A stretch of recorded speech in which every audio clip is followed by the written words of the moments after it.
I'd like to go ahead and start the day's agenda here.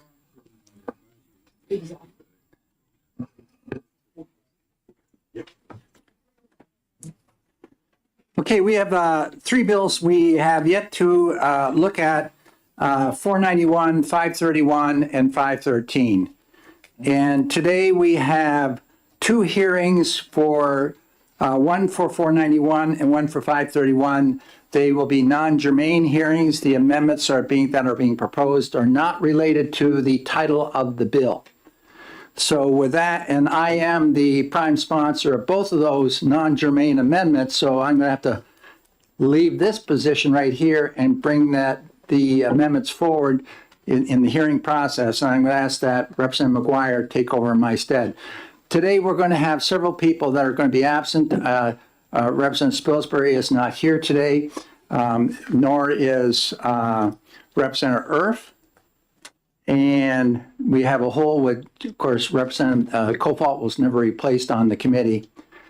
And I think that that's where we stand today. We do have two subs coming in, Representative Noble's coming in and Representative Petternell's coming in. And I don't see them here yet. So we're going to go ahead anyways with and Representative Colcom's not here either.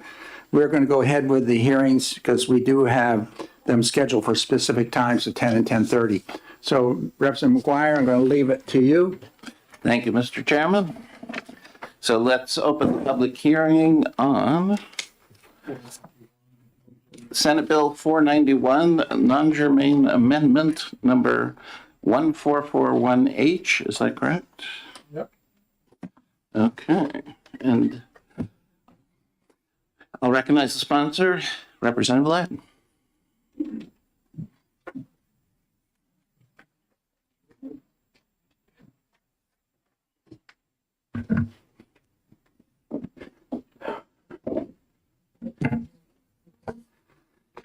Well, thank you very much, Mr. Chair. And for members of the committee, this is amendment for 491. It is a non-germane amendment. And for the record, my name is Rick Ladd. I come from Haverhill, New Hampshire, representing the towns surrounding Haverhill from Landaff, Piermont, Warren, Piermont. I did mention that Haverhill. And today, this amendment 1441H is a completely different topic than that which you will see within the bill itself. We've discussed the bill before, and we know the bill deals with the career technical education and mentions informing the public regarding the EFA program. This amendment is a result of discussion that came from the Legislative Oversight Committee, which met previously here several weeks back, and we got into a discussion on curriculum frameworks and academic standards. And so I'd like to walk through some of the rationale behind why we're bringing this bill forward. When it was discussed earlier, first in that group, and with myself with this committee, we had mentioned and proposed that a individual be hired by the department recognized in statute to oversee curriculum and academic standards and be underneath the department that Dr. Nate Green supervises here behind me. That person would be there to make sure that we have curriculum frameworks done or the academic standards complete and up to date, and that to help both the DOE in doing this, but also primarily to help school districts in developing their curriculum, which is a local responsibility, but making sure that that curriculum is aligned with our academic standards. It was my feeling, that after this amendment does not deal with that component, though. We are not in a budget year here, and it's an issue which could quite possibly be proposed through HB 1-2 process in developing. In other words, I'm not really supportive of putting all the different positions that are going to be DOE in statute. I think that might be going the wrong direction. I think we need to have this position over there, and if the committee so desires to move in that direction, that's fine with me. However, I believe that we got to be very careful and make sure we absolutely have a priority of the department, and the department is willing to put it in their proposed budget for the next biennium. Looking at this amendment, going through the amendment, you can see that what the amendment does, it strikes out curriculum frameworks and substitutes curriculum frameworks with academic standards. There has been confusion, as we've discussed before, especially after we've gone through the ED 306 rule changes. And we were told that everything that was in the ED 306 rules, referencing curriculum and referencing those standards, is not there. It's in the curriculum frameworks. So then you chase into the curriculum frameworks and try and find out, okay, where are the specific academic standards? Are the academic standards the curriculum frameworks, which are not designed for that purpose? They're designed as a guide for school districts in developing curriculum, ensuring that the academic standards within are incorporated within their curriculum, which they adopt locally. So what I've done here, I've struck out the language which was all talking about curriculum frameworks. You can see that's done on lines 20 through 22 of the amendment. Also up on line 14 where curriculum frameworks are eliminated. In the discussion which we had with the DOE, and they're behind me, there was discussion that they recognize this confusion and that it's best to have academic standards as the key to what we're going to call these, not curriculum standard frameworks, but academic standards. There's a sheet that I passed out, and that should be on top of your desk somewhere, that looks like this right here. And it lists the curriculum, the learning, content learning areas going down the left-hand side. The year adopted where the curriculum frameworks were adopted, or those standards were adopted by the State Board of Education, which is their responsibility, not ours. And in the standards phraseology in which they identify or call this, you can see that in arts education, which was developed back in 2001, they called it curriculum standards, but you got to chase through it to find those curriculum standards. In health education and the wellness program is really not well defined within. They call them performance indicators, not academic standards. There's confusion. Going down to physical education, in health education, in physical education, they're called performance indicators, though that particular curriculum framework was developed in 2005. In social studies, there are no academic standards for the Holocaust and genocide education, which is referenced in our RSA 193 as the substantive areas of our curriculum, or what learning areas we are supposed to be teaching in the schools. The social studies uses grade span expectations, and it's 10 themes for content areas, A through J. They don't call them academic standards there. And going down through the Common Core State Standards for English Language Arts, but it's also the Common Core Standards for English Language Arts and literacy in history, social studies, science, and technical subjects. That's what they're identified on the national level, which we adopted. So there's a lot of work here, and they call this College and Career Anchor Readiness Standard. So we're getting away from what New Hampshire identifies, what we want as a student will learn, be able to do, the academic standards. There's a lot of different terminology which we've used here, which is confusing for schools. But also the curriculum frameworks which contain these academic standards need review, they need to be updated, they need to be current. Going down to the Math Common Core, I had an interesting conversation yesterday when I was in the Higher Education Committee meeting. And Representative Burton, you were there as well. And during that meeting, we had Kathy Provencher, the Chancellor for the University System, and Mark Rubenstein, Chancellor for the Community College System, New Hampshire. I got on my bandwagon regarding mathematics. And I asked them, back a decade ago, approximately 60% of the kids which were coming out of high school and going on to community college were remedial in nature in mathematics. And of that 60%, 50% never graduated with a 2-year degree. It got too costly. They were having to catch up all the time. They are now looking at in a different tone. And I asked the pertinent question I wanted to ask, has that changed today? And the chancellor looked right at me and said, not that the score, not a yes or no, but he did say, look at the performance results that we have from our assessments. He said, there is need for improvement in the area of mathematics. As we know with the math learning communities, which I will go and introduce that program again this summer over the community college system.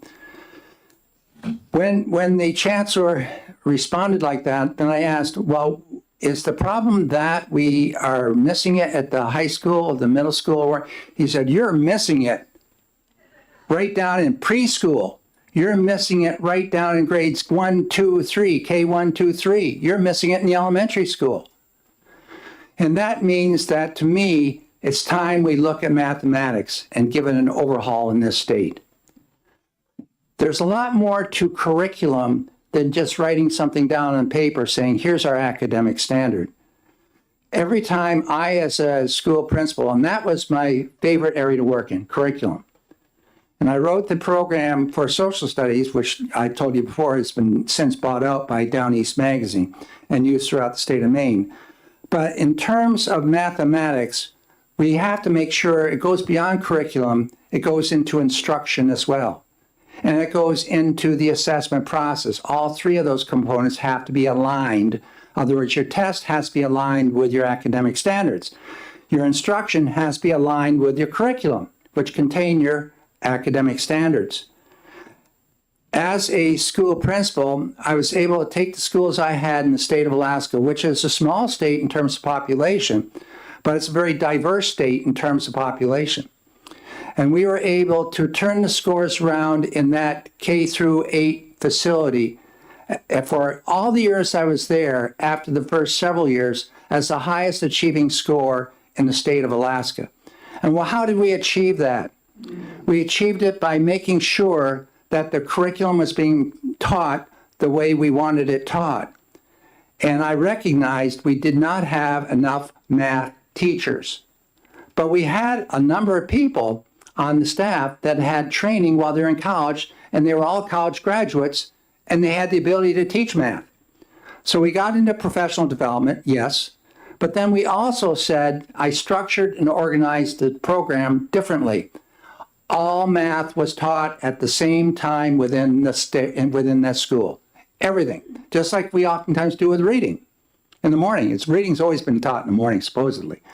But mathematics also was taught for a certain period of time in the morning by everybody in the building, including my music teacher, my PE teacher, everybody. And so we had a lot of different options to help students. And we also assessed where the students were going, achieving quarterly. And so when math class came, a student went to where they were. It was not tracking. It was providing the service where the service was needed. And we saw a lot of movement quickly when the students received the areas which they had holes in. And we saw achievement occur. I think that's what Mark Rubenstein was saying to me. We need to be looking at what we're doing in the elementary schools and middle schools. And we know there's a tremendous waterfall effect in middle school where we see the scores in math drop off.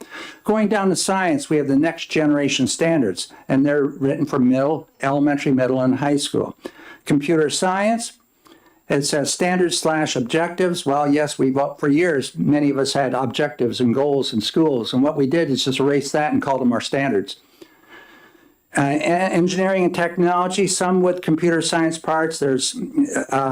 So we have some there, but there's a lot missing there. Personal finance literacy, attached to this sheet there, I want you just to, I'm showing you something that was in the Wall Street Journal.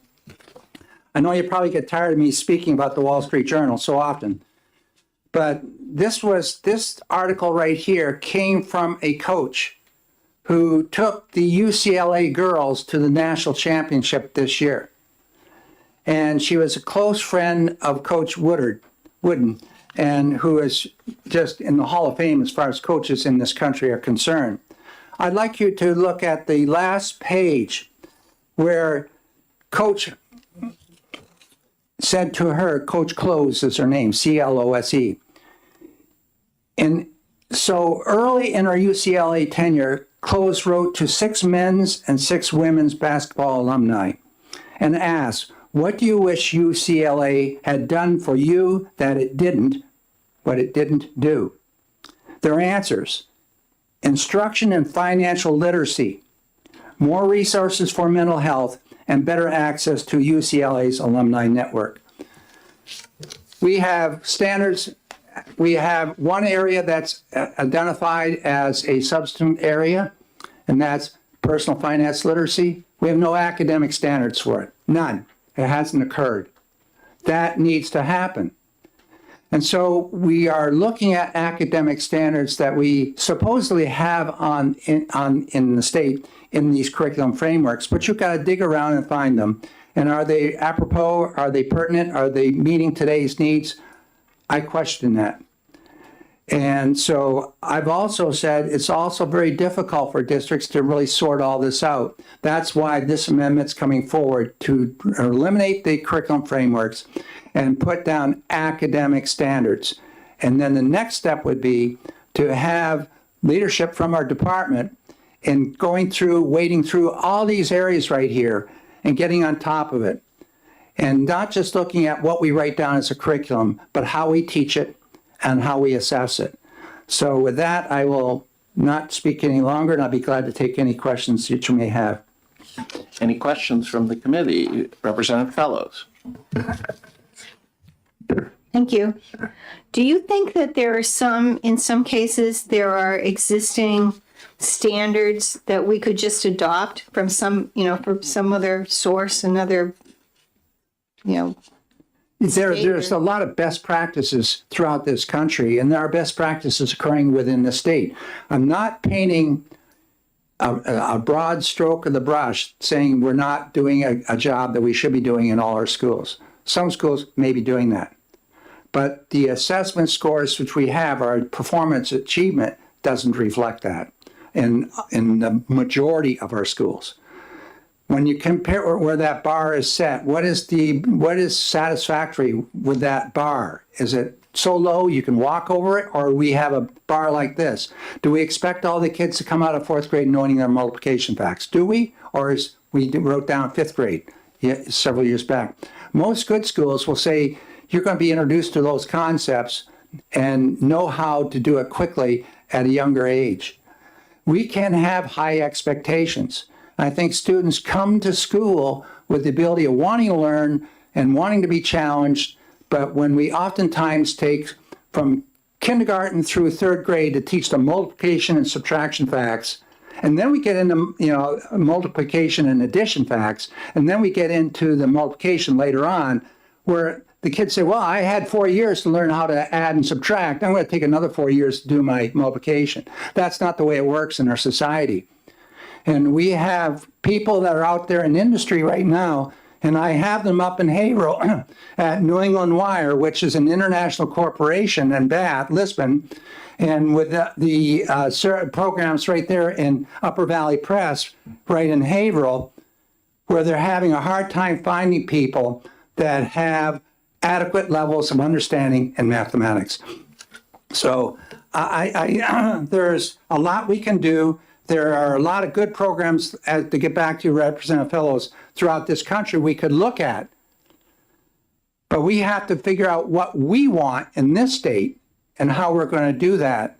And I think we have the proper leadership sitting behind me. Dr. Green, we're very fortunate to have that individual here with us in New Hampshire. We need to take advantage of this individual now and put him in charge of getting this job done. This will be a job that the majority of people in our state want to see these scores elevated. Representative Popovici-Muller for a question. Thank you, Mr. Chair. I just wanted to briefly ask if I understand this correctly, that we are attempting to remove the reference to curriculum frameworks because that is prescribing the method, and just putting the academic standard, which is telling the schools what they need to achieve, in effect, allowing the schools more flexibility to make their own decisions on how to achieve the standards. Am I understanding the intent of this correctly? If you look at line 20 on the first page, with the area that's struck, the curriculum framework shall serve as a guide and reference to what New Hampshire students should know and be able to do. We have the academic standards definition on the last page, and the academic standards means what a student should know and be able to do in a course, program, or at each grade level. I've inserted program in there, seeing that we do have programs such as at the Career Technical Education Centers. They're programs, courses leading with programs. So, and we also use the word program in already the established definition of curriculum. Curriculum means the lessons and academic content taught in school or in a specific course or program. We mention it in curriculum, we don't mention it in the academic standards. We need to insert it there. So they serve as a guide and a reference, Representative Popovich, but the academic standards are our standards. That's our expectation, what you will as a student know and be able to do when you walk away from those high school doors. Can we say that all our kids do that right now? According to Dr. Rubenstein, the answer is no. Representative Burton. Thank you very much, Mr. Chairman. Thank you, Chairman Ladd, for bringing this in. I'll ask you, would you believe question, as president of North Shore Community College for 13 years, the hardest part of my job was giving waivers for graduation. And the students would line up at my door, and invariably it was the math requirement that they hadn't missed. And because in the old days, maybe even now, they had to take a CPT test. And if they didn't pass the test, they had to go into developmental education. If they went into developmental education, they didn't get financial aid because the federal government would not do that. We did, as I talked to you earlier today, we changed our whole way of doing it to give individualized instruction to each student using technology. So we would test the students, take them where they are. But it is a major problem and still is. And I think what you're trying to do is admirable, and at least in the math area, because we shortchange our students if they're not ready to take on that challenge. That's a question. I concur with what you just said, but I also would like to add, when I walked into the schools up in Alaska, and that the one I had 600 elementary kids in it, the average grade given on the report cards was an A-. The average grade was an A-. What kind of message did that send to the parent? What kind of message does that send to the student, especially the student that's capable of doing more, but why do I have to do more when I'm already getting this A? And when I told the staff, I pulled them all into a room, library size this room, I said, this is going to stop. I'm going to collect these report cards at the end of this term, and I want to see things changed. The average grade became a C+. So, and of course the teachers were saying to me, what am I going to do about this parent that walks in the door is really upset over their kid dropping from an A- to a C or a C+? I said, you send them to me. And with that, our scores in the district really climbed because parents recognized homework was important, that they had a responsibility also to be a teacher as well and reinforce. But they also have to have a curriculum that they understand and can help out with. That's why we need to look at our academic standards. Representative Luno, followed by Representative Damon. Thank you very much, Mr. Chair. So you'll recall that 2 years ago, the Oversight Committee participated in a fairly substantial overhaul of the Ed 306 rules. And I think during that process, there were 2 it was divided into two parts: a front half, Yeah. which was more sort of process and definitions and things like that, and a back half, which were referred to as curriculum frameworks. Would that back half now be called academic standards or referring to academic standards? How is this going to work? We've been asking that question for a long time since this all occurred. The front half was basically the minimum standards for public school approval and all the other. And then the backside dealt with those subject areas with specific objectives or standards associated with it. It wasn't well written, but that's the way it was put together. But then we were told those are not the academic standards. The academic standards are in the curriculum frameworks. And I argued that point over and over and over again. I took that position and looked at the curriculum frameworks. So if that's the direction we're going, and probably that's the right direction to be going, so that we can have our academic standards that are set, and they're set by the State Board of Education. And I believe that's where we should be going. You are absolutely correct. At that time, there was the 306 became a battle. And it became a situation which was hard for many of us to really understand because we relied upon the latter half of that, the back half. And now the back half was supposedly jerked over to the curriculum frameworks. So now we're there in the curriculum frameworks, and there was a while too when curriculum frameworks, we had eliminated that as a legislature, and these curriculum frameworks came back several years back. And it came as a result of some of the acrimony we're going through right now. What we need to do is really clean this up. And No, I totally and follow up on that. And the reason I'm asking is because I want to make sure I get the whole name of this right. The Statewide Education Improvement and Assessment Program Legislative Oversight Committee has responsibilities that do not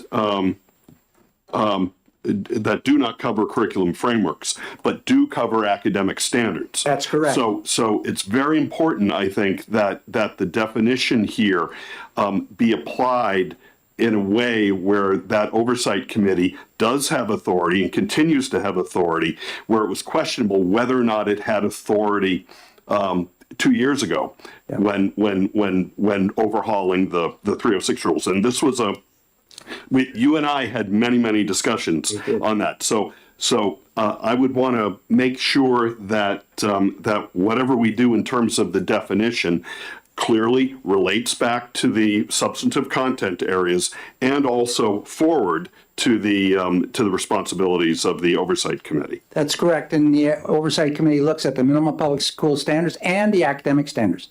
And that's the way it should be.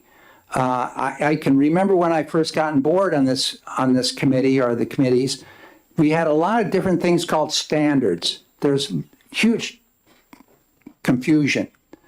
Student standards, instructional standards, this and that and everything else. And we needed the academic standards, well defined, which are supportive of the substantive criteria. That we're moving now, and I think with less confusion and people recognizing these are our academic standards here.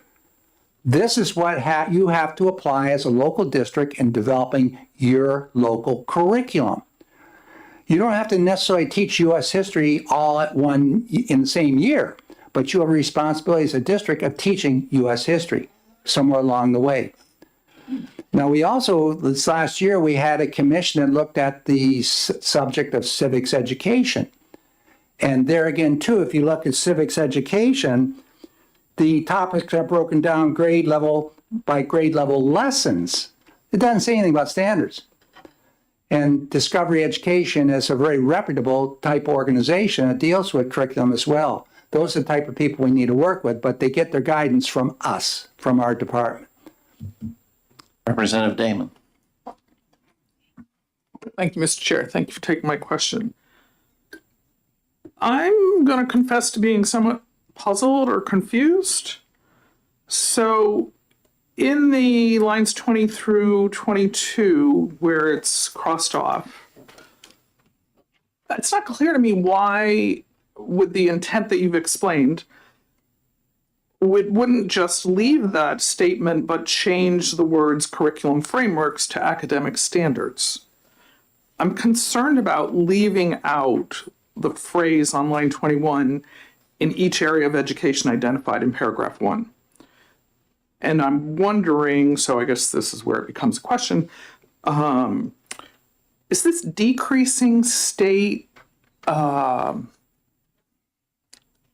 isn't quite the right word, but state recommendation of how we implement the standards in districts? Is it loosening the state's involvement and putting more responsibility locally?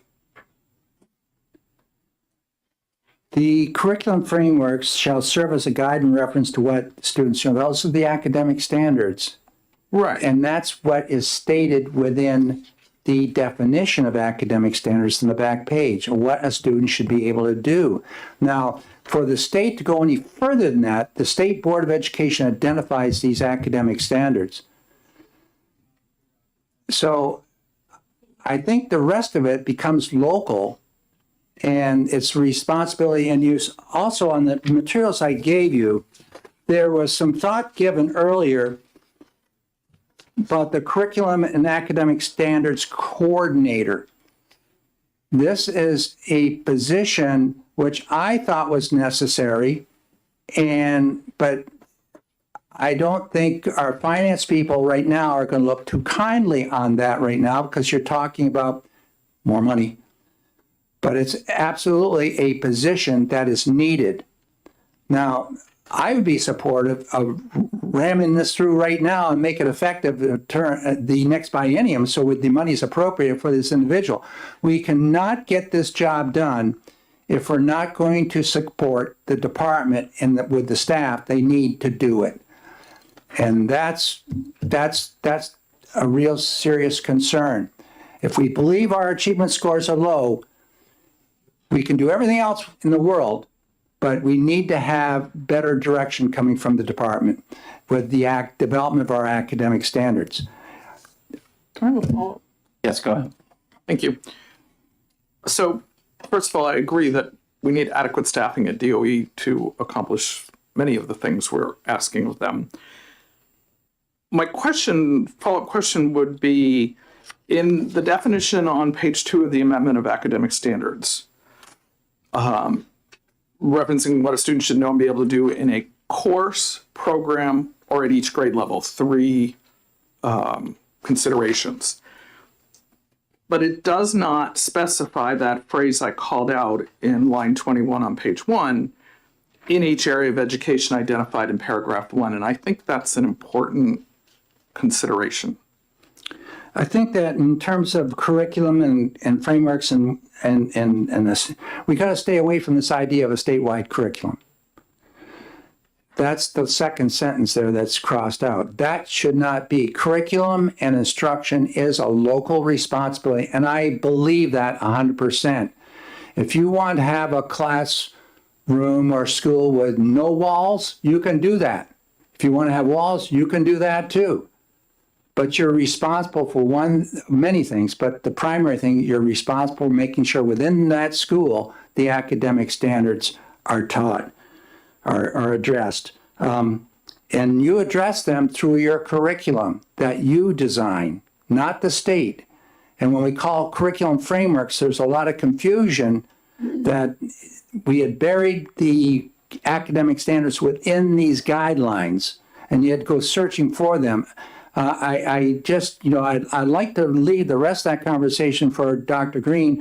I will support anything which is going to really clarify this and rectify this confusion that we have out there right now, and to make sure that our academic standards are current and accurate and demand, and challenge the kids. I don't know if we're absolutely doing that throughout the state. I would suggest subjectively that we're not. All right, we'll have Representative Holcomb, then Representative Brickey, and then we'll move on to others who want to speak on this amendment. Thank you, Mr. Chair. Thank you for taking my question. And if this is not relevant to this amendment, please stop me, because I'm not exactly sure how they're going to tie it together. So measuring the success of this curriculum, I'm understanding that to be our test scores, our testing that we do annually that's done at the Department of Education. Is that correct? Yeah, I think that that's one we have identifying. You have instruction, curriculum, and assessment. Okay, so can I have a follow-up, please? All right, so in asking that, one of my concerns in understanding our test scores, for example, my district, the juniors tested at 16% proficient in the math last year. And one of the reasons I was told that that's the case is because students miss the tests. And when students miss the test, that records as a 0, which brings our score down. So is this going to address that as well, or is that something that's completely different about how we're measuring this? You're getting in a federal requirement here. You get down below what is 95% participation, something such as that. You start losing, counting those things as zeros. But I don't think that's the key to what we're talking about here. Okay. Representative Bricky. And by the way, you need to fix your nameplate there. It says Cretu. Oh, for goodness sakes. I don't like this one. You should have sat in this chair. We argue about the chair all the time because it's so low. Well, you, So, sorry. Thank you. Thank you for that. And thank you for taking my question. So the Curriculum and Academic Standards Coordinator, did we not have curriculum and academic standards coordinators in years past? You're going back a whole lot of years. You're going back I don't know many that many. commissioners. I can remember when. I think one commissioner. Yeah, it's going. We do not have those people there right now. 75% employed by Fed money. The rest, are tackling so many different jobs, going out, and I don't think we're getting what we should. We have task force that are going on. There's a task force supposedly going on for assessment right now. I don't disagree. I believe that we do need, Follow up? oh, thank you. Sorry. Yes, follow up. I don't disagree that I believe that we do need curriculum and academic standards coordinators. I don't believe that one could do the job well. I would concur to a degree. I think if you have a strong individual at the helm, which we have, and when I was in a school district up there where I was in Alaska, the curriculum development folks were on a floor of a building the size of this floor. And we were looking at curriculum from bilingual education to mathematics to spelling, everything.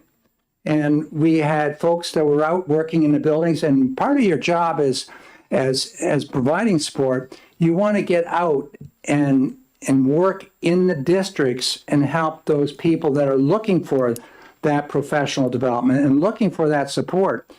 There's not that support. If these folks go out right now, they're probably hunting down something to do with Title I or Title II or dealing with a federal program. This is a side event. And I think this is a really top shelf event that we need to be looking at our curriculum and working with our people in the field. All right. Thank you. We'll wait on this.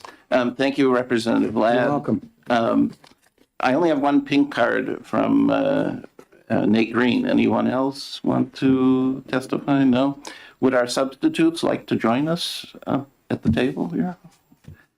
No. They're not sure. All right. Nate Green from the Department of Ed, please.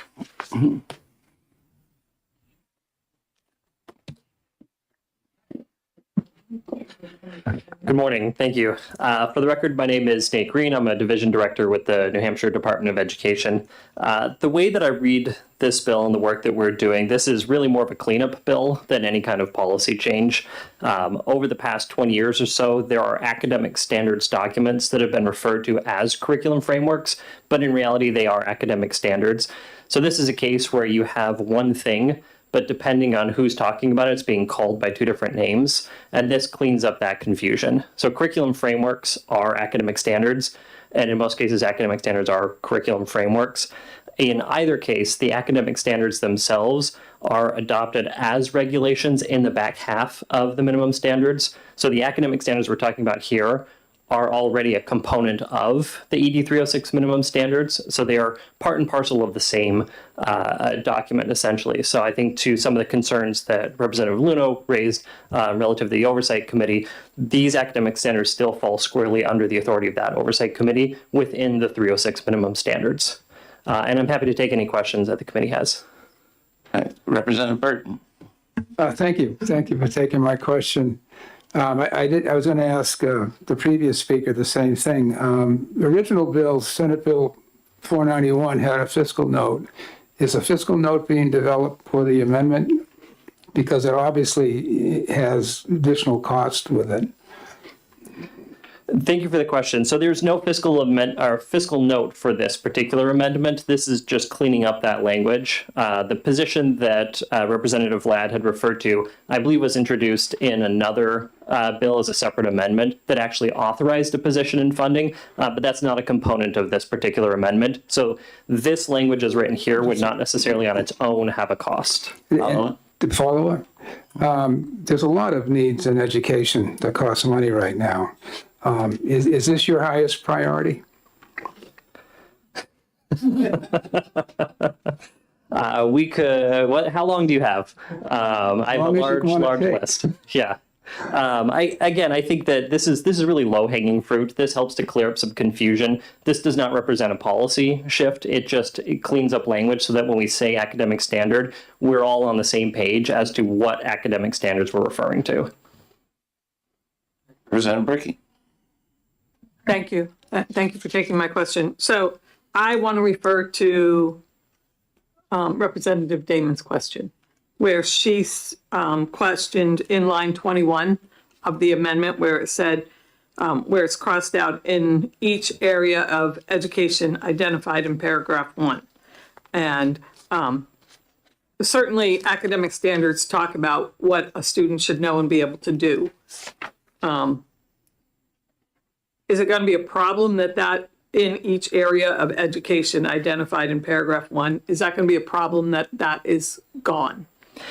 No, because in lines 14 and 15, where it defines academic standards, it talks about academic standards for each area of education identified in paragraph 1. Okay. So it's the identical language. Okay, Yep.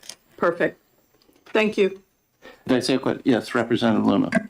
Very quickly, thank you, Mr. Chair. So, Representative Ladd, when introducing the bill and answering questions, talked about school facilities, walls versus no walls, and I just wanted to poke on that. I know it's outside of the academic standards area, but it's certainly within the 306 rule area, and I was just wondering if you could speak briefly as to what the minimum requirements are with respect to facilities.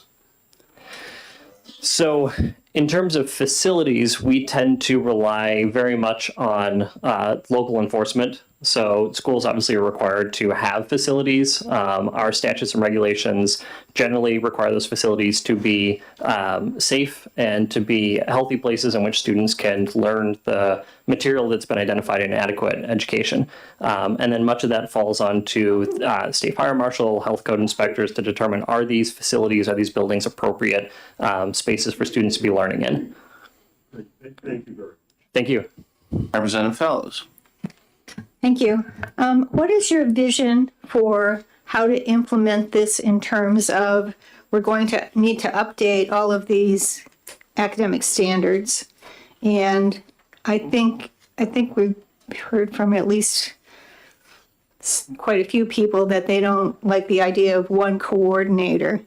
How do you envision that happening? I know in the past the process has involved teachers, and also at one time the department had people who were content experts. You know, there were reading specialists, people who science, you know. I don't remember a math person, but I think there was probably one. So for example, how do you think that you're going to go by updating the process? So the process itself is not necessarily delineated very specifically, but because the academic standards live within the ED 306s, they are time limited, which means every 10 years they expire, like any other state regulation. So because of where these academic standards are authorized, every 10 years we have to go back and take a look at them. In the past, generally that's involved bringing in practitioners from the field. So to your point, teachers who are teaching in that content area at the grade levels in which that content is being taught. So if you're looking at science standards at the elementary school level, you'd want to be talking to teachers who are teaching science in elementary school. It usually also involves bringing in curriculum administrators who generally have advanced degrees in curriculum and instruction. They have a really good understanding of how to lay out progressions of curriculum so that it crosses multiple grade levels. So making sure that what you're learning in 5th grade is supporting students in 6th grade and supporting students in 7th grade. It's generally a pretty large process. The last time the science standards were reviewed, I was a teacher at the time, and I was part of that review process for the department. And there were probably 50 or 60 people from the field, most of whom I believe were teachers that were brought in. You had chemistry teachers, biology teachers, elementary school teachers, middle school teachers, and it was a pretty time-intensive process to go through those standards and make sure that the standards themselves really reflected what we want New Hampshire students to know and be able to do by the time they get to the end of high school for science. And that would be true for any other academic discipline. All right, thank you very much, Dr. Green. Thank you. So is there anyone else who wishes to speak on Amendment 1441H? Seeing none, I'll close the public hearing on Senate Bill 491, Amendment 1441H, and I'll open the public hearing on Senate Bill 531, non-germane Amendment 1569H, and recognize Representative Ladd.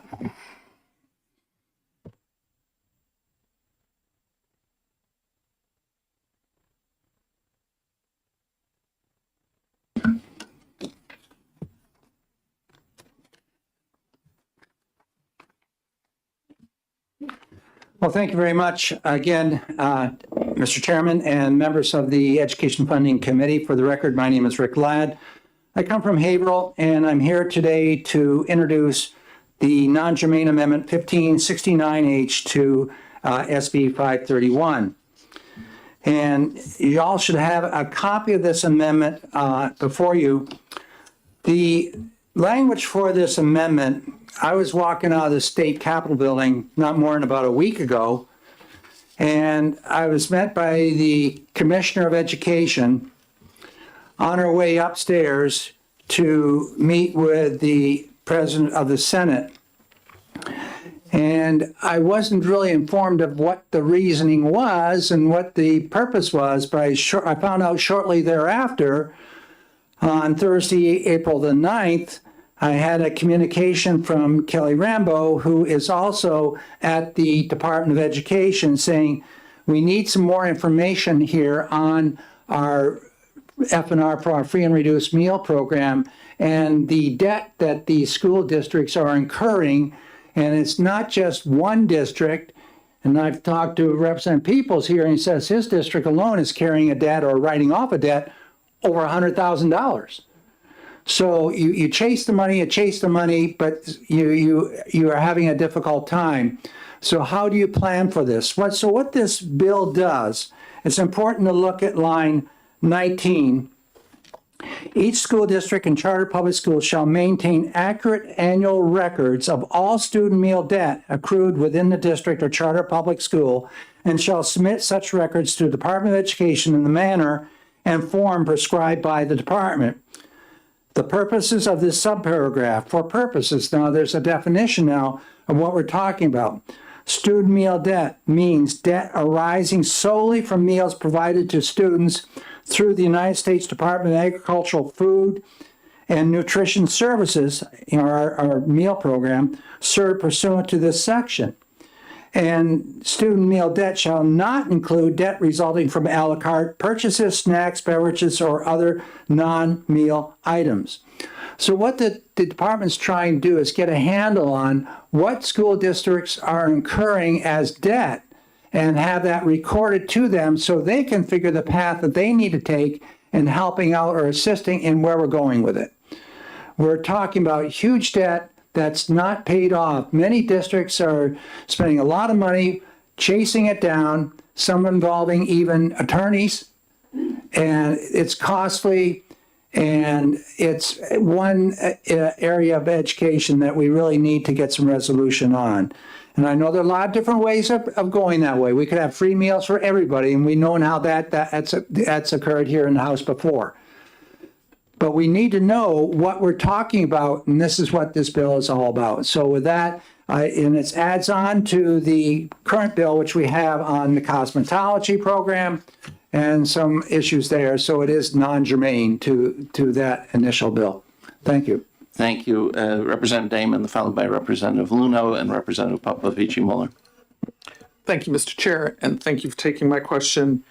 And I will note that I found it amusing that you looked at me when you spoke about, yes, we could provide universal free meals. I looked right at you there, Representative Damon. So my question is why the bill proposes to differentiate two types of student meal debt. Why aren't we interested in all student meal debt? Well, that's true, but we're looking at the part of the meal program which is provided F&R wise to the other students. The other portions of the meal are beyond what the F&R is taking care of. That's the best of my understanding. So I realize that follow up. Yes. Thank you.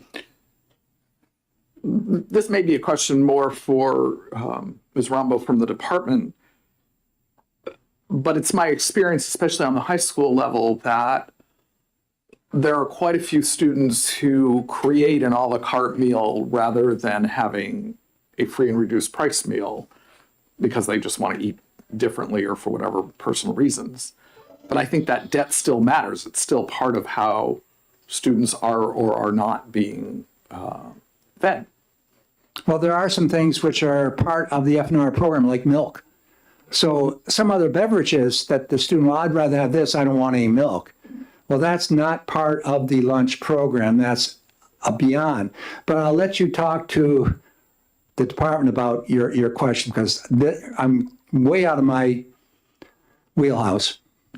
Representative Luno. I'll save for the. All right, thank you. Representative Papa, Representative Burton.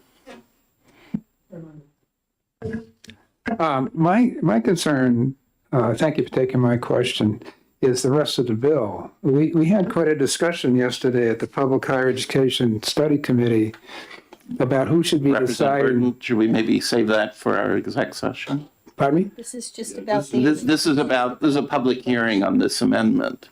Well, it's still, I know. I know. talking about. I can't respond to anything that's other than what this non-germane amendment's about. Wait, we'll do it in exec. Yeah. We'll talk about it later. Okay, thank you. Other questions from the committee? Seeing none. Okay, thank you. Thank you. I don't have any pink cards. Would somebody from the department like to come? Yes. And here's the pink card. Thank you, Mark. All right.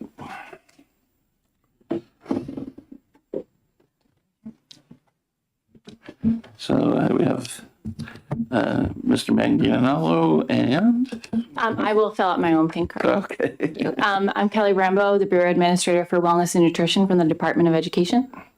Thank you. Mark Manganello, Bureau of School Finance, Department of Education. All right. So I'll start by answering, hopefully, the first question, which is a good question. But we felt that this is a good starting point to gather this initial information on the actual meals that are being charged and are accruing the negative meal debt. Each individual local level has their own meal charging policy, which does indicate some of them can't charge any a la carte meals. Some can charge up to a certain amount of a la carte meals, which is why we included in here that it's still important for the districts to maintain and record the a la carte items and that debt. But for the first step in this process, for us to gather this information and find out where we can go from here, we're really interested in the actual meal debt that's related to those reduced price students. We really want to see how much of the reduced price meals that are the students are unable to pay for, and the paid meals that the students are unable to pay for. I'll just add one more thing. Kind of what Representative Ladd talked about. One of the objectives Representative Ladd talked about was understanding the scope of the problem and getting financial data on this to help potential future policy decisions. But what Kelly does is also a compliance component. So there's regulations when you enter the National School Lunch Program, there's regulations on writing off debt and what you can do with that debt. And so limiting it to the confines of the federally regulated program is going to make compliance monitoring probably easier for the department and for districts as far as knowing when you go outside the parameters of the federal program, you have more flexibility on what you can do and not do with that funding. Representative Brickey. Thank you, Mr. Chairman. Thank you for taking my question. So I guess I'm kind of confused. So when we're talking about school meal debt, there's school meal debt because students can't pay, period. Not because they qualify for free and reduced lunch. So when Representative Peoples was talking about their hundreds of thousands of dollars that they're writing off, that's because, my guess is, quite a bit of it is because people don't qualify for free and reduced lunch, but they also can't afford. Is this addressing that or not? Sorry, thank you for the question. So there is a difference in, we'll call it an operational deficit for the meal program as a whole at each district versus what we're identifying as student meal debt. And so that, to answer your question, we need this data in order to be able to analyze it and actually see what it does entail, because we don't have it currently at the department. So this meal debt is just for students who do qualify for free and reduced lunch?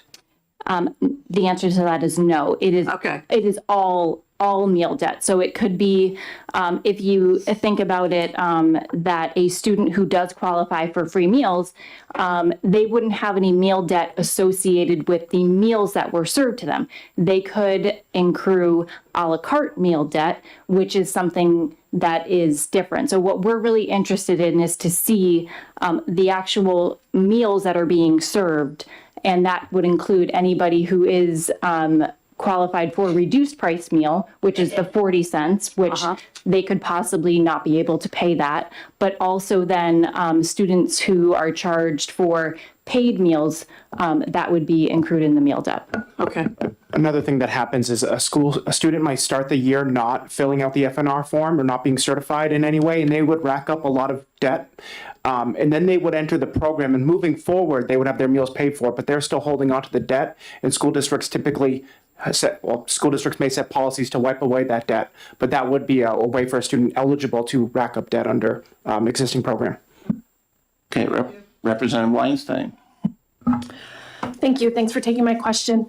I'm just curious. I imagine every district has their own system, right, for how they track the costs incurred by students for meals. And I'm just curious how complicated it will be to differentiate the different whether it's for meals versus a la carte. Like, is that a complicated process for each district, or will it vary district by district? Do they have that information readily available? Thank you for the question. I would say a majority of the districts that we work with have what's called a POS system. So it's an online system where the students either have a ID card or a number that they use to track those meals, and then that they would be able to run a report for that to differentiate between. It's just like any other place that you go to that says you're going to charge for a meal versus a soda, or excuse me, not soda, not in school, or anything along those lines, anything a la carte. And then and the purpose of that is so that the parents can see exactly what the students are buying, and it does have a line item to be able to see. All right, Representative Fellows, followed by Representative Damon and Representative Luno. Thank you. So my first question is exactly what you think you're going to do with this information, why you need it.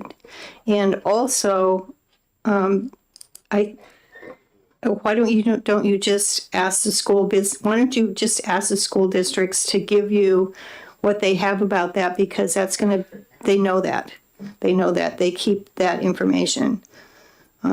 They track that information, and it probably, I know that if the whole program has a deficit, if the school lunch program can have a deficit, even if every single student pays for the food that they get, because just the difference between what it costs for the operation versus how much money they take in.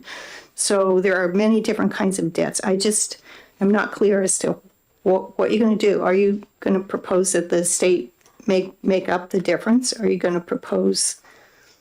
So once, if you enact a law requiring school districts to submit data, that gives us the authority to ask for the data and then require the data. We can always ask districts to volunteer to provide data, but of course it's not a requirement. They don't have to do it. What you do with this data, I mean, Senator Carson and Representative Ladd are the ones proposing to ask for this data. So what they do with the data, what the legislature does with the data is, of course, your prerogative. What we'll do with the data is we will, if this bill were to be enacted, we would collect it and we would have it and we would report it to all of you. From there, what you do from a policy perspective will be up to you. We will likely roll it into some sort of, I imagine Kelly's going to roll it into our compliance monitoring aspects of it. So there could be a sort of administrative function to do with this data. But from a policy perspective, it's up to you. Representative Damon. Thank you, Mr. Chair. Thank you for continuing to answer our numerous questions. So I have three. Would the department know, either currently or through this data,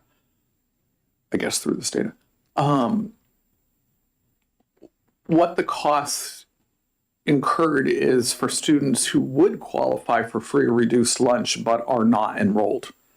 And so they're perhaps, and Mr. Manganello referenced this,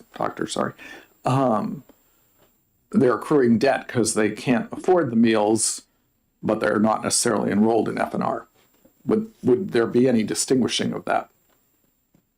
Yeah, we don't know who, if someone's eligible, we don't know the income of every single family. So if someone's eligible and we don't know, maybe we wouldn't know that data absolutely, but if there's ways to get around to figuring out, collecting some data on that, I'm not sure.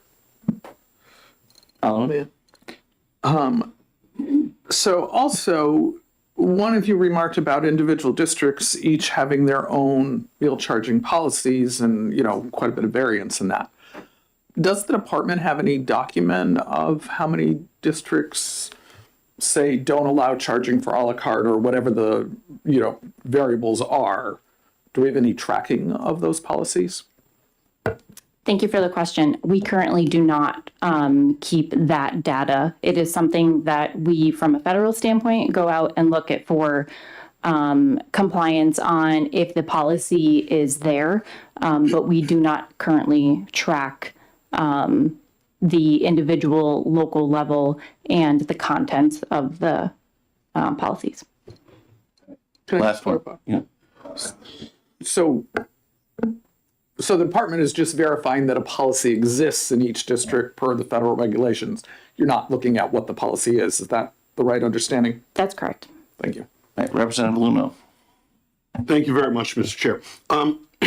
I think this is a great idea to be collecting information so that someday down the road we may be able to act and and put together some responsible legislation to address this. But I want to make sure that we're actually collecting meaningful data.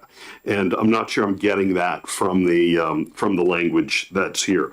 For example, and this goes to a question here, would you be able to, once collecting this data, create a pie chart, and no pun intended there, on with the number of, or the amount of meal debt, aggregate meal debt in a school district that's associated with reduced price meal purchases, and maybe also the number of unique students associated with that debt.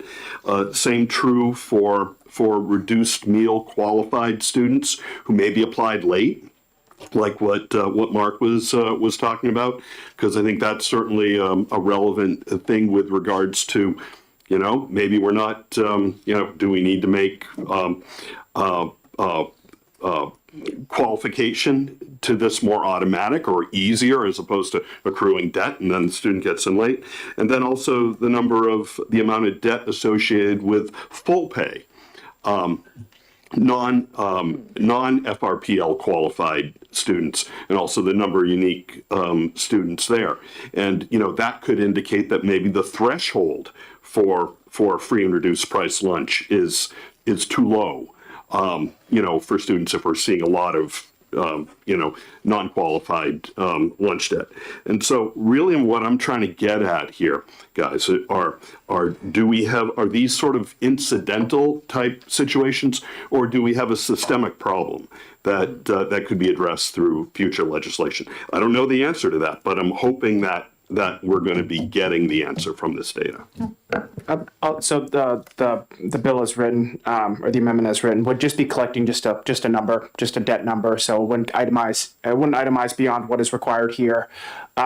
So all of those itemized detailed data points are not mandated, would not be collected under this. I'm sure districts would have some capability to dive deeper into that, but that's not being requested here in the bill. All right, one. So given the fact that we're going to be going through this, is going to be an amendment, it's going to be considered, should we, would you be recommending data collection that may be more robust and more detailed, so that we can make policy recommendations on it? Or do you think that this is sufficient for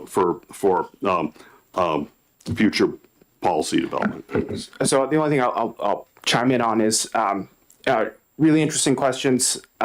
One of the things that administratively, I guess this is more just an accounting question.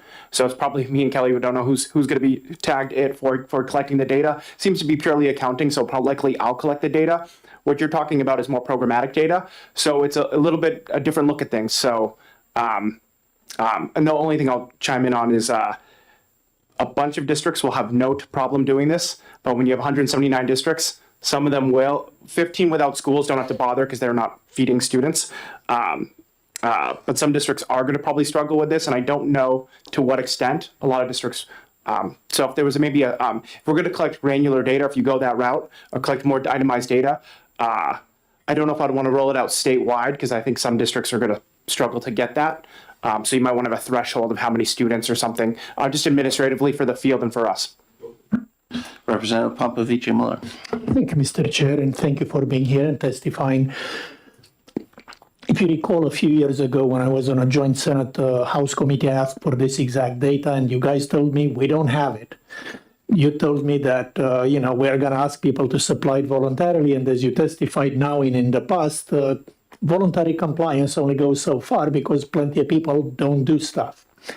Would it be fair to say that this is finally the legislation that will give you the authority to collect that information, so we actually understand the size of the problem that unpaid school lunch debt represents in the state? Yeah, I agree with that. Thank you. Representative Fellows, and then Representative Damon.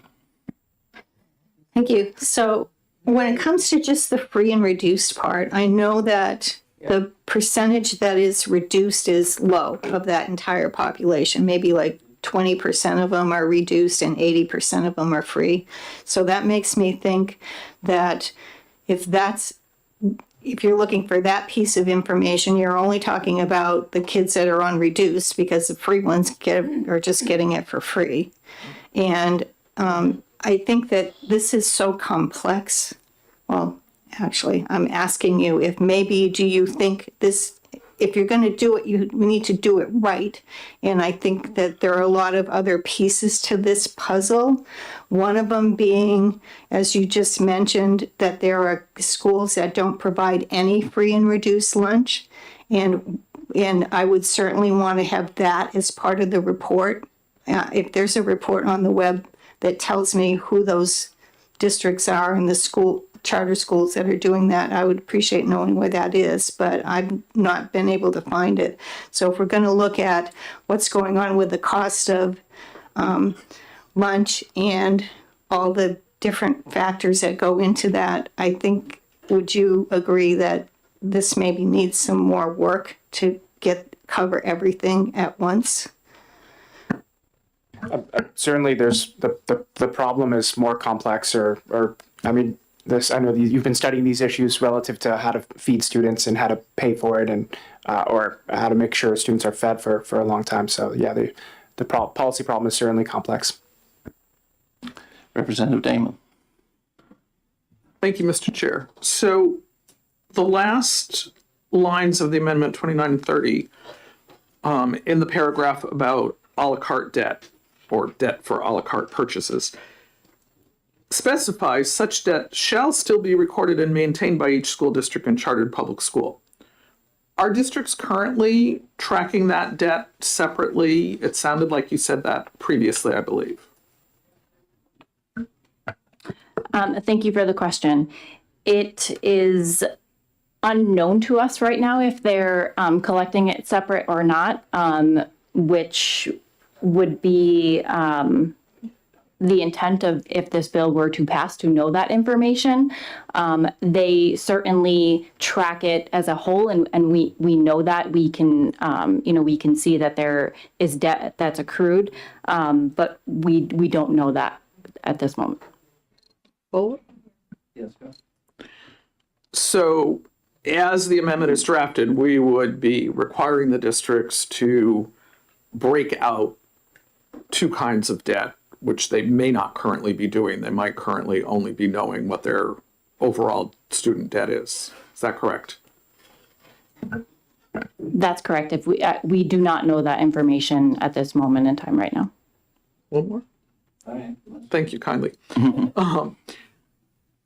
So I'm just puzzled why, if we're going to ask them to acquire that information, why we wouldn't want to bring it to a state level so we have it gathered to learn from. Thoughts? Thank you for the question. I think, as we spoke to before, we are continuously getting questions on meal debt for the school districts, and to provide that information to the legislator, and we don't have that information, and to be able to know the actual debt to the meals that are being served to the students, the whole complete meal that's being served to the students, is most beneficial. All right, Representative Colcom. Thank you, Mr. Chair. I guess in listening to all of this, my curiosity goes back to a situation that I discussed, I think, when the House had a similar bill. What happens, or how do we track the information when a father gives his daughter $50 and she chooses to pocket $25 and she only pays the school $25? So how do we, I mean, he had the money to pay off the debt. She made a bad decision. How do we differentiate the bad decisions from the true need of help?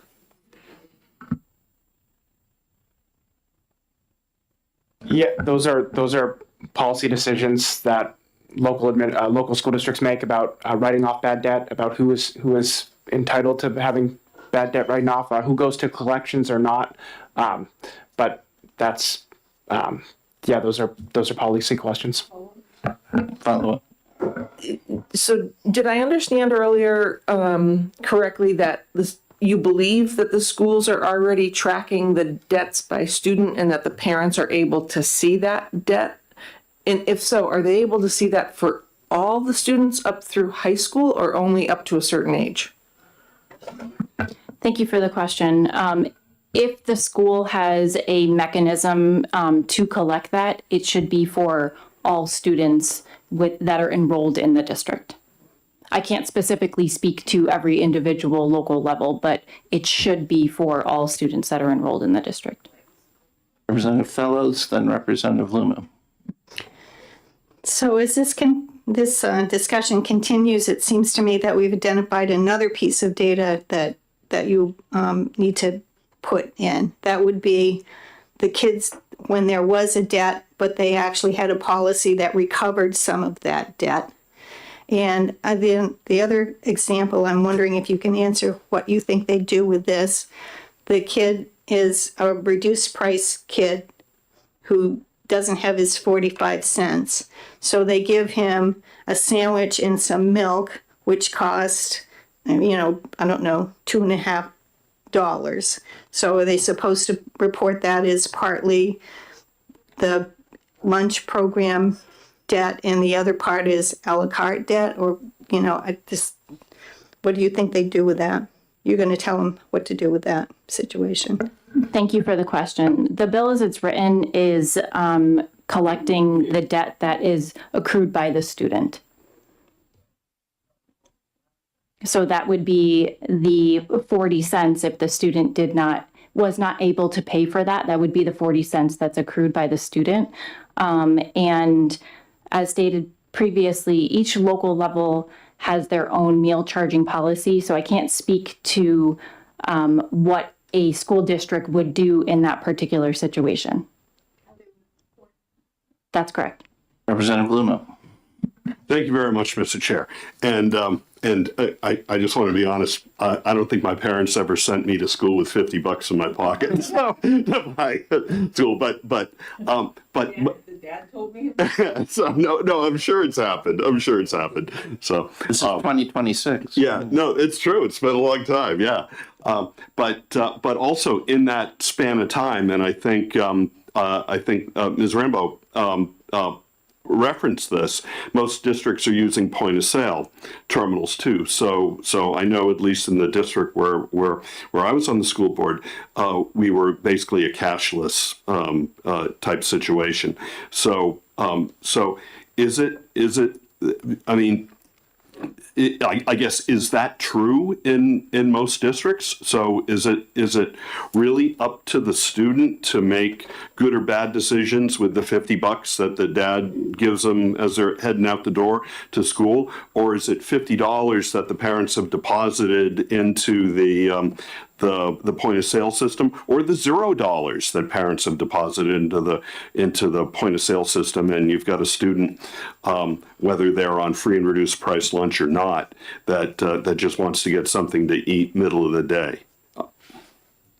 Thank you for the question. So they're each at the local level, they can do online purchases, online deposits from the family, parent, guardian, whoever puts that on, checks, cash.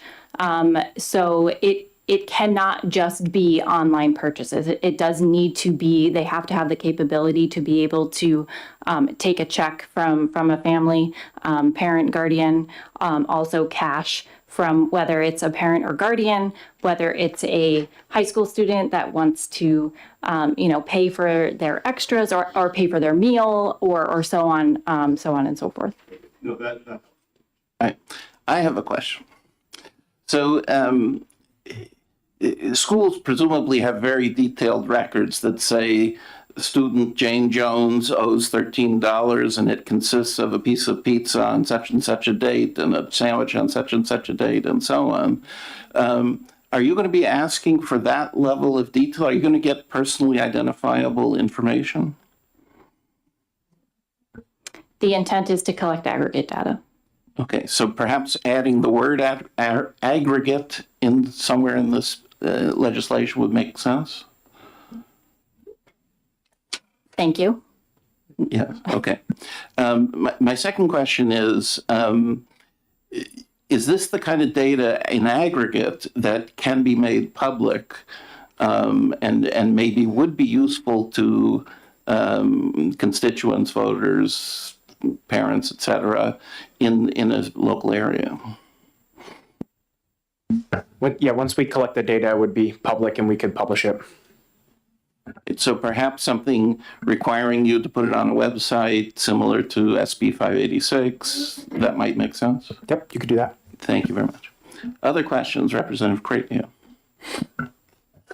Is it the state's responsibility or just the district's responsibility to look into what is happening with large debt from a large school district when people who qualify for reduced lunch all of a sudden mid-year have accrued debt because they really qualify for free and reduced because of situations in the home like a loss of a job, and also for people who haven't qualified. If the same thing happens, they lose their job and they can qualify mid-year, but there's been debt accrued up to that point. Would that be something the state would be able to look at, or is just a district thing? Thank you for the question. That would not be done at the state level. That would be done at the local level. All determinations for free or reduced price meals are done at the local level.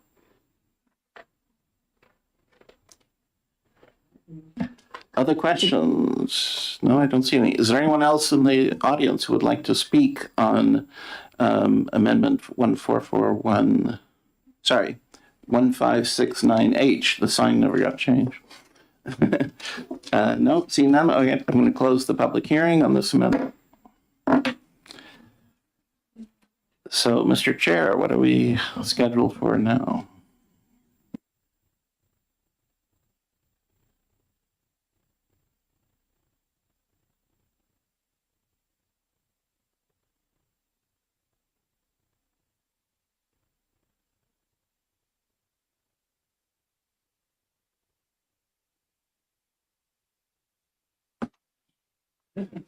Okay, what we're going to do here is that we're going to try to get everything done today by 1 o'clock as soon as we can. So what we're going to do is go into the caucuses right now. And you've got basically the two non-germane amendments. You've got other amendments or two bills, but they're pretty relevant to the bills. So you can be looking at that as well. And how much time will you need? We'll need 15 minutes, but what bills do you want to exec? No, but I'd like to do all three today. all three. Yeah, And the third one is 513. yeah, 513. yeah. Yeah. Okay, All so, right, we'll need 15 minutes. okay, good, thank you. So we're going to, we're going to take 5 minutes before we go into the caucus, hit the head, and we'll be back here and starting at 11:30 for the Republican caucus. You're going across the hallway? Yeah. Okay, great.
Okay, we're ready to go ahead, and we're going to be entering into executive sessions here.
Okay, the first bill we're going to be executing is 491. And this is a bill enabling students to utilize education freedom account funds to pay for certain career and technical education funding. And it also has several amendments for it. So I'm going to pass the gavel off to Representative McGuire.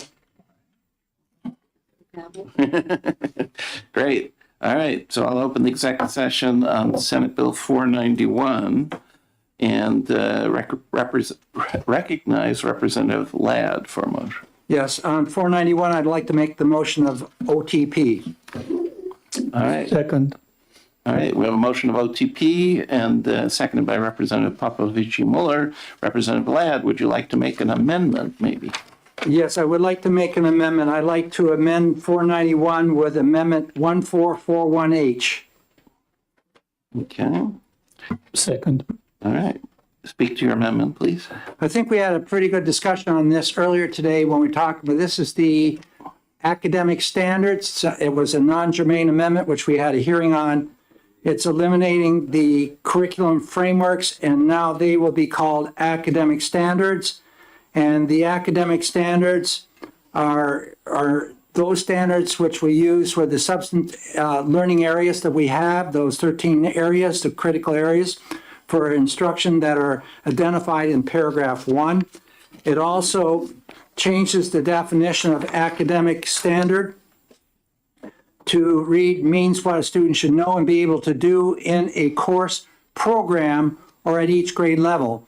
We insert the word, this amendment inserts the word program, seeing that the next definition right underneath it, curriculum means the lessons and academic content taught in school or in a specific course or program. We're trying to be consistent between the two definitions. So I have nothing further to say in the bill. Would anyone else like to speak to this amendment? 1441H. No.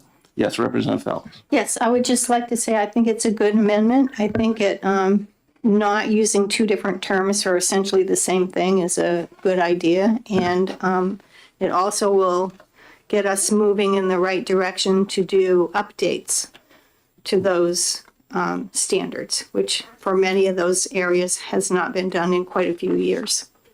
Okay. Can I Can we adopt this by a show of hands? All those in favor, raise your hand. All right. Oh, any opposed? No, unanimous, which I believe is 17-0. Okay, Is that right? that's modern math, isn't it? Okay. Okay, All right. Now, I believe there's a second amendment that we had for the original bill, which was 1454H. Representative Bricky, is that? Thank you. I would like to propose amendment 1454H to Senate Bill 491. Okay, is that seconded? Seconded by Representative Peoples. Is there, please speak to your motion. So we talked about this when we first talked about SB 491. It just starts the sentence with the department instead of that long phrase in consultation with, and then determining separately the tuition and transportation costs. Just puts that in. Those were the things that we talked about. And Representative Peoples and I had a nice coffee and did the amendment. All right. Anyone else like to speak to this amendment? Yes, Representative Ladd. yeah, this is important, whereas we've had years past where we've appropriated each year of the biennium $9 million for tuition and transportation. It's been one pot of money. And the transportation, the reimbursement to the sending district for transporting their kids to the Career Technical Education Center has approximated $680,000 or $700,000 in that ballpark. If it's more than that, it takes more out of that pot of money. And what we've had happen in terms of our tuition money's been reduced when that occurs, rather than having a separate pot for tuition or transportation. Years ago, I was talking to Mr. Rothenberg, Steve, over at the Concord CTE Center. And because of this, their tuition monies had been prorated down to 58%. And this year, 34. And it's lower. What we need to do is that first of all, we need to be appropriating more money for this area. But by having two separate pots in which this money is located over at DOE, it's going to make it much easier to understand and to say they are not sufficient. When these buses are getting reimbursed at 10 cents per mile per pupil, and that's hard to do. All right. Representative Popovici-Miller. I just wanted to understand how the process works if we have multiple amendments for the same bill. I'm in favor of both amendments. So as we understand it, we're allowed to adopt both amendments. OLS will combine them into a committee amendment, and that committee amendment will go into the calendar. Thank you. I'm fine with that, yeah. And we've already asked for this committee amendment, and I was told half an hour about 10 minutes ago, so something like that. All right. All those in favor of Amendment 1454H, please raise your hand. That's good. Any opposed? No, this motion carries 17-0. Any other discussion of the bill? Representative Ladd. Yeah, I'd like to, well, we've already got the amendments, right?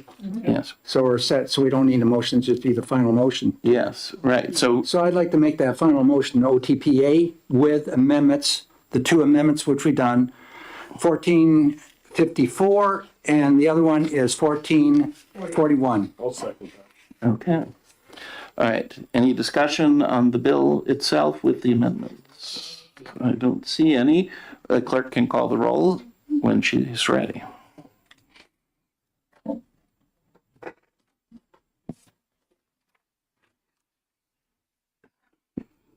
Representative Petronell, Yes. Representative Colcom, Yes. Representative Popovici-Mueller, Yes. Clerk, yes. Representative Mahagan, Yes. Representative Peoples, Yes. Representative Bluno, Yes. Representative Ames, Yes. Representative Burton, Yes. Representative Fellows, Yes. Representative Damon, Yes. Representative Bricky, Yes. Representative Christian, Yes. Representative Weinstein, Yes. Who did I miss? Representative Ladd. Yes. Sorry, I should have called you earlier, and Chairman McGuire. Yes, and Representative Noble, I believe. Sorry, Representative Noble. Yes. Sorry about that. It's okay. So 17-0. All right, is this a consent calendar, Bill? So Why there's don't we no, ask for it? Yeah. I think we ought to put it in consent. Yeah. There's no dollar sign attached to it. There's no appropriation in this? Yeah. Right. Okay. Okay. All right, so we'll put this on the consent calendar, and I will close the exec session on Senate Bill 491. Okay, and I'm going to open up the next exec session on 531, SB 531. Do you all have the bill in front of you? This one we might want to wait to do that. Because you're waiting for an We're amendment. waiting for an amendment to be printed. Oh, yeah, that's not the one then. 513. 513. All righty, 513.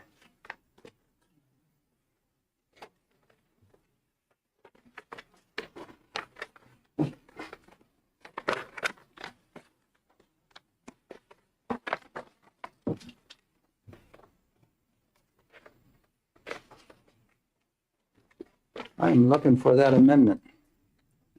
1586.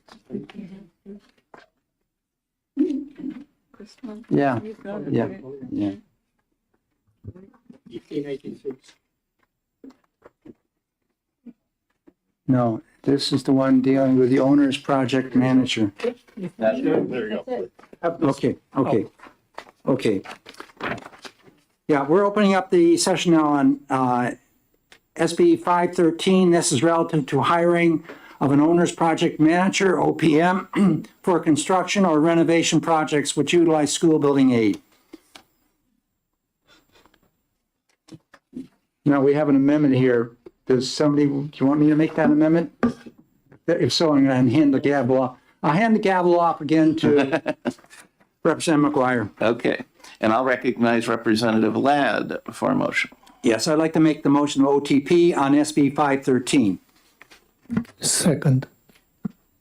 All right, Representative Ladd, would you like to add an amendment? Yes, I'd like to add Amendment 1586H to SB 513. I'll second. Okay, please speak to your motion, Representative. Thank you very much. OPM is the owner's project manager, and the bill as it was sent to us dealt with the language which we currently have in place, that you would be required to have an OPM when you accept the building aid grant. The language that came to us says when you make application for the OPM. So that change has been made back to our language that was in statute. Also changing though, where you need an OPM, jumping the cost from 1.25 million up to $2 million, working with the cost of doing business out there today, but also these smaller projects.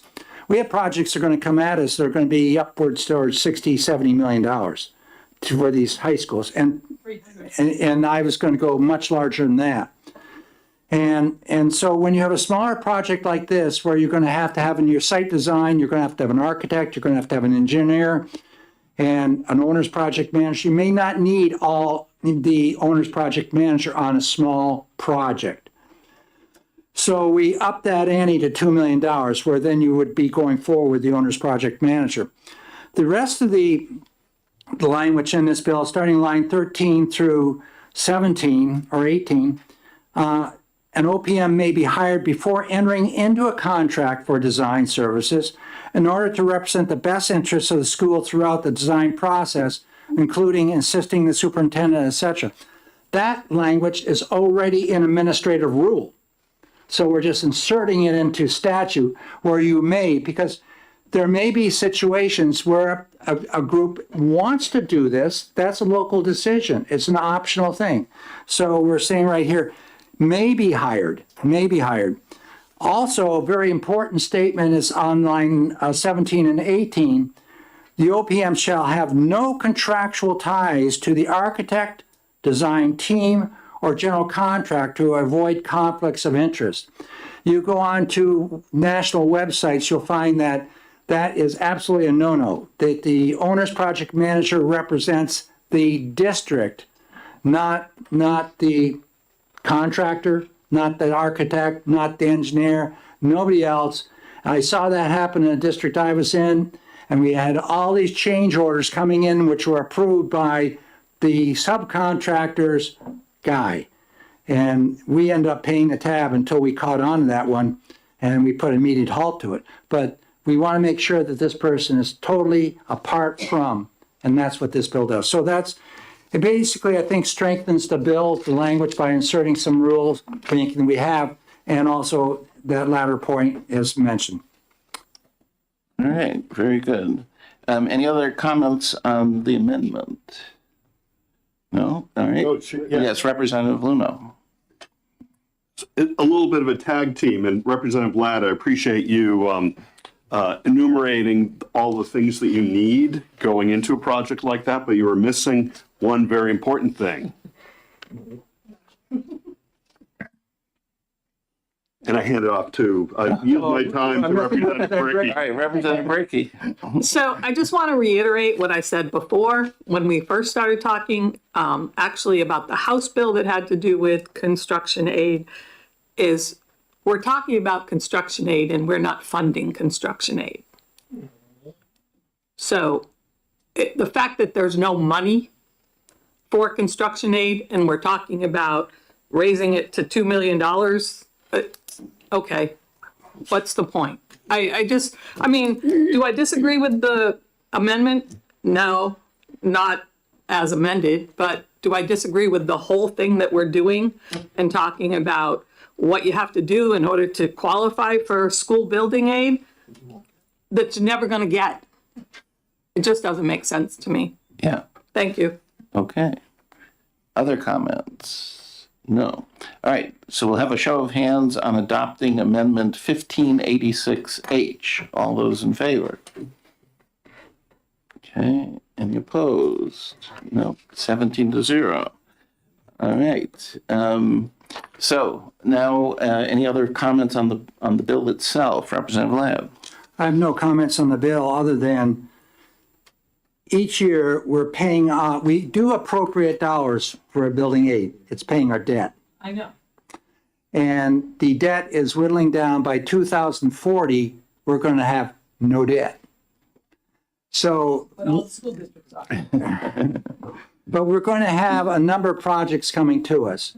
So it's wise, I think, to have this in place so that when we do have these projects coming to us, and of the 17 projects which were on the list before, only 4 came forward and said, keep us on that list. Because you know they're not going to get any money.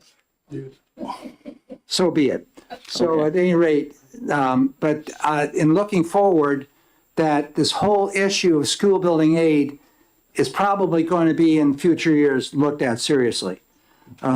There's, school districts get 30 to 60% from the state, depending upon their property valuations and all that.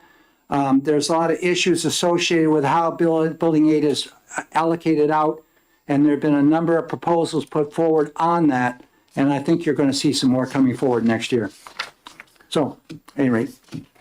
Any other discussion? Seeing none, the clerk can call the roll.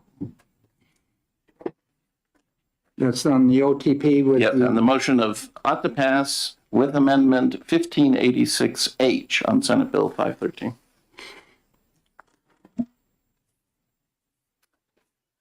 Representative Ladd, Yes. Representative Noble, Yes. Representative Petronil, Yes. Representative Colcom, Yes. Representative Popovich Mueller, Yes. Clerk, yes. Representative Mahegan, Yes. Representative Peoples, Yes. Representative Luno. Yes. Representative Ames, Yes. Representative Burton, Yes. Representative Fellows, Yes. Representative Damon, Yes. Representative Bricky, Yes. Representative Chrétien, Yes. Representative Weinstein, Yes. and Chairman McGuire Yes. at 17-0. All right, 17-0, the motion carries. Consent, I think? Oh, maybe not. Why not? I would request consent and Paul, Well, Paul would take it off. something I was speaking to, There is no financial note attached to that. right, but what about what we were speaking about in the hallway?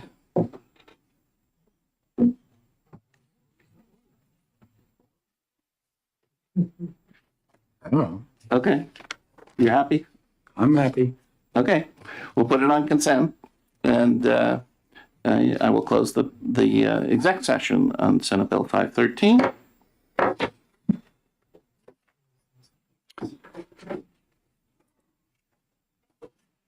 SB 531.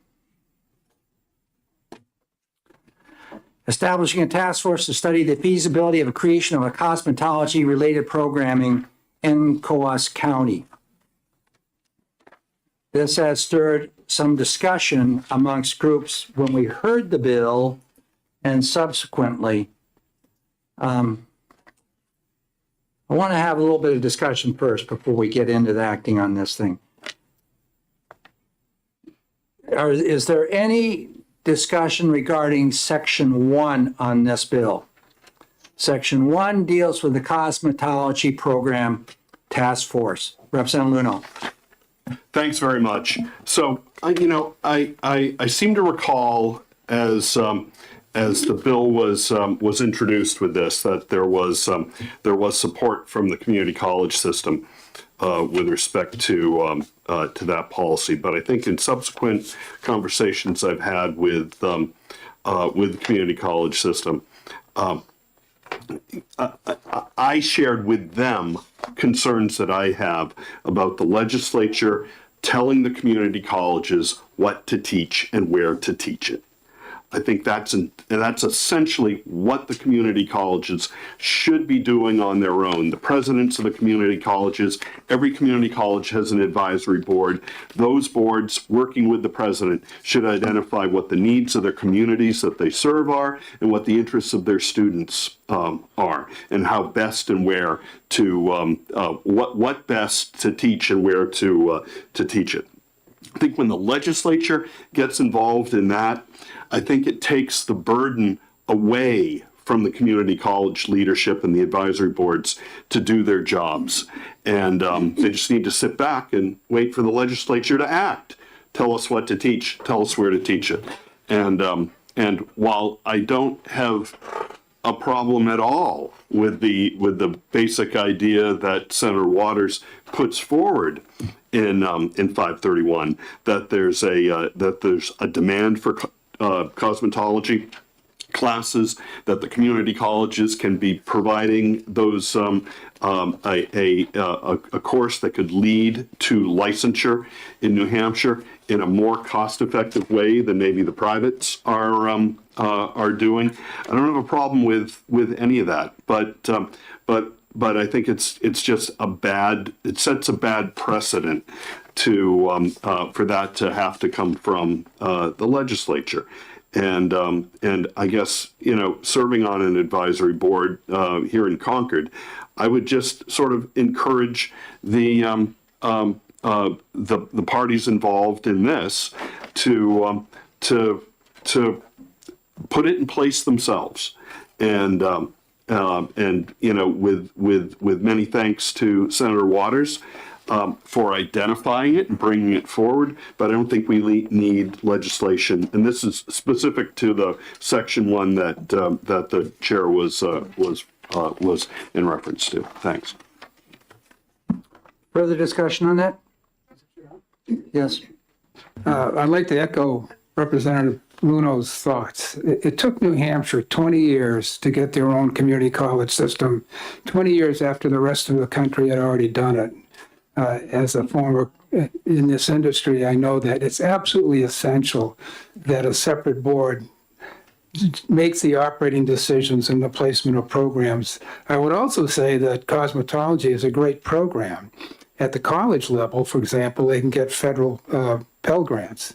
And many of those programs, like the one I had, were small business programs. And people that were enrolled in cosmetology were starting businesses. In short, I concur with, and I'd like to ask the chair, because you were at the meeting yesterday of the Public Higher Education Committee when this came up, and I saw the chancellors shaking their heads when, I'm not sure what you saw when I made my freedom speech. And maybe I could ask you what your interpretation was of the chancellors at that time. Well, Representative Burton, your freedom speech, right? How long was that? But I understand what you're talking about here, but I heard the chancellors, both of them, say that there was need for part two of this bill. And that allows programming to occur on a college campus or the community college system campus. In terms of the task force, I didn't hear anybody violently saying no, but I asked the question, do you need a task force that's brought about through legislation? And we have done this before. In fact, there's a task force which we have going on right now at the Department of Education, the State Accountability Task Force.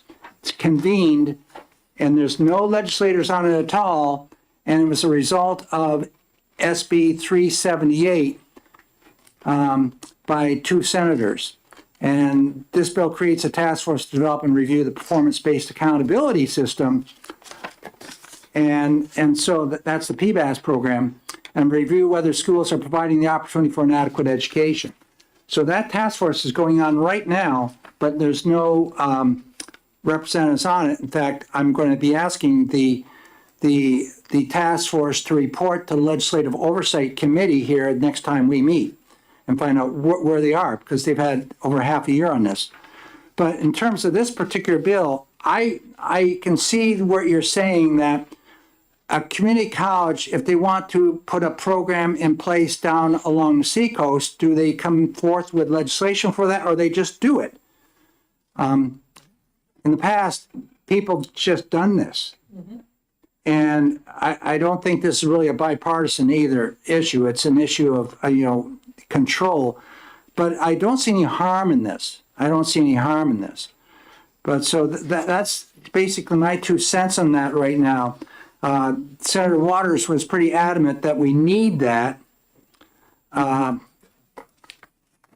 the bill had Senator Waters, Senator Pearl, Senator Rosenwald, Senator Avard, Senator Prentice, Senator Carson, Rochefort. A pretty bipartisan group out of the Senate. So they must have seen some value to it. Any further discussion from anybody? Representative People. I guess I'm missing something a little bit here.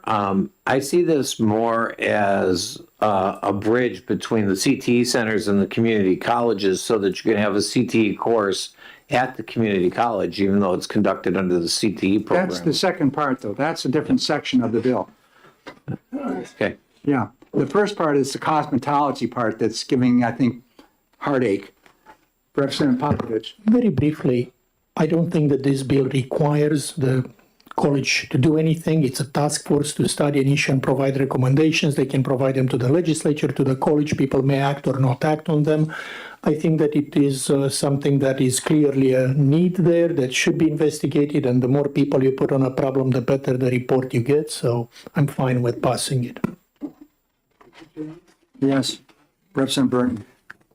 The more people you put on the project, the longer it takes. And if everybody agrees the project is good, it shouldn't take a task force. I had this issue in Massachusetts when I chaired the President's Council, and we got a lot more done in the community colleges without political interference on where it should go, because the speaker's sister lived there. I'm not talking about mine, but I have to vote against this because of that, and I'm, Any need for further discussion? Yes, Yep. Oh, right. and then we're going to, Thank you, Mr. Chair. So speaking strictly to section 1, I don't see the need for this either, and I thought it was pretty evident in the previous discussions in committee and from the community college folks that they can do this without this being put in statute. There's no barriers to them doing this. So I don't see why we need it. okay, we're going to take a 5-minute caucus. Yep, just before that. Yeah. Rick, thank Mr. Chair, thanks.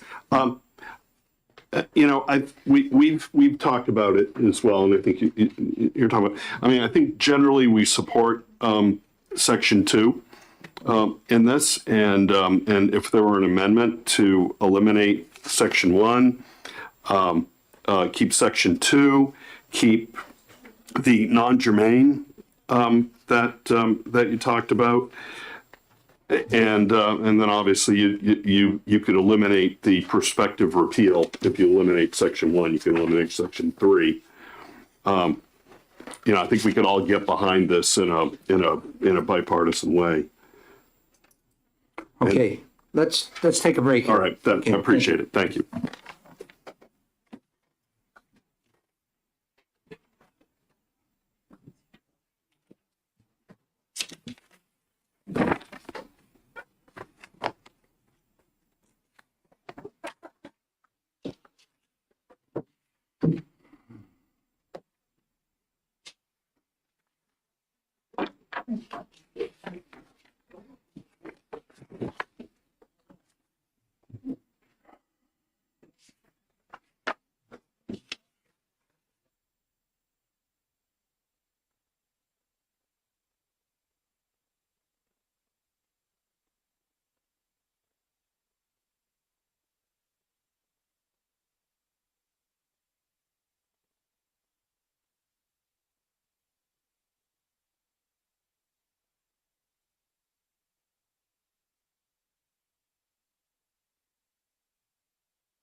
Okay, we're all back and we have SB 531 in front of us.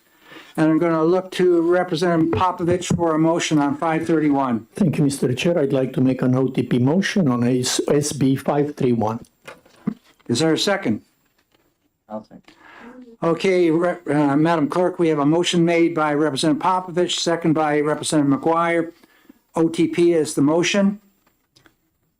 Representative Popovich, like to speak to Thank your you, motion? Mr. Chair. I'd like to first introduce Amendment 2026-17048 that everybody should have in front of them by now, and point out that it is Is there a second on that? Second.